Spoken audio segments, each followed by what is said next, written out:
Hi friends, welcome to my channel. இன்னைக்கு ரொம்ப ஹெல்தியான ஸ்நாக்ஸ் ரெசிபி பார்க்க போகிறோம்.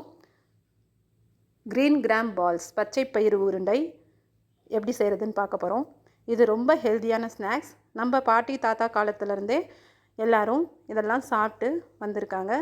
நம்ம தான் இப்போ இதை அடிக்கடி செஞ்சு சாப்பிட்றதில்ல. வாங்க வீடியோக்குள்ளே போகலாம். இதுக்கு ஃபஸ்ட்டு இந்த அரிசி அளப்போம் இல்லையா, அந்த உலக்கில் ஒரு உலக்கு பச்சை பயிறு எடுத்தாச்சு. இது கல் மண் இல்லாமல் சுத்தம் செஞ்சுட்டு ஒரு பேனில் போட்டு லைட்டாக கலர் சேஞ்ச் ஆகிற வரைக்கும் வறுத்து ஒரு பவுலுக்கு மாற்றி எடுத்துக்கணும்.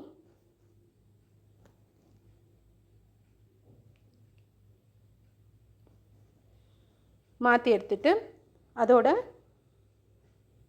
4 ஏலக்காய் சேர்த்துக்கணும். 4 ஏலக்காய் சேர்த்துட்டு சூடு குறைஞ்சதையும் அதை மிக்சிக்கு ட்ரான்ஸ்ஃபர் பண்ணி நல்லா மாவாக கிரைண்ட் பண்ணி எடுத்தாச்சு. ரொம்ப பொறுன்னு இல்லாமல் கொஞ்சம் சாஃப்டாக இருக்கிற மாதிரி கிரைண்ட் பண்ணி எடுத்துக்கணும். நம்ம அளந்த அதே உலக்கில் 3/4 உலக்கு சர்க்கரை எடுத்து அதையும் பவுட்ரு பண்ணி இதோடு சேர்த்தாச்சு. சர்க்கரை கம்மியாக சாப்பிடுவாங்கன்னா கொஞ்சம் சர்க்கரையை நம்ம குறைச்சிக்கலாம்.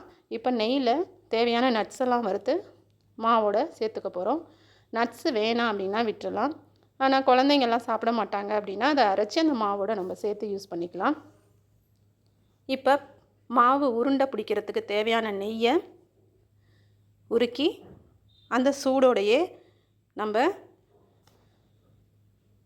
இதோட சேர்த்து மிக்ஸ் பண்ணிவிட்டு உருண்டைகளை பிடிக்க ஆரம்பிச்சிடலாம். இது ரொம்ப ரொம்ப ஈஸியான ஸ்நாக்ஸ் ரெசிபி. ஒரு 20 மினிட்ஸ்க்குள்ளேயே நம்ம இதை முடிச்சிடலாம். இந்த மாதிரியான ஸ்நாக்ஸ் ரெசிபி எல்லாம் நம்ம அடுத்த ஜென்ரேஷனுக்கு கொண்டுட்டு போனோம் அப்படின்னா அடிக்கடி நம்ம பிள்ளைங்களுக்கு அதை சாப்பிட கற்றுக் கொடுத்து எப்படி செய்கிறது அப்படிங்கிறதெல்லாம் நம்ம சொல்லி கொடுக்கணும் அவங்களுக்கு. ஸோ இந்த மாதிரியான வீடியோஸ்லாம் வேணும் அப்படின்னா சேனலை சப்ஸ்கிரைப் பண்ணி வச்சுக்கோங்க ஃப்ரெண்ட்ஸ். இன்னொரு வீடியோவில் உங்களெல்லாம் மீட் பண்ணுறேன். அது வரைக்கும் தேங்க்யூ, பாய். சேனலை சப்ஸ்கிரைப் பண்ணி சப்போர்ட் பண்ணுங்கள் ஃப்ரெண்ட்ஸ்.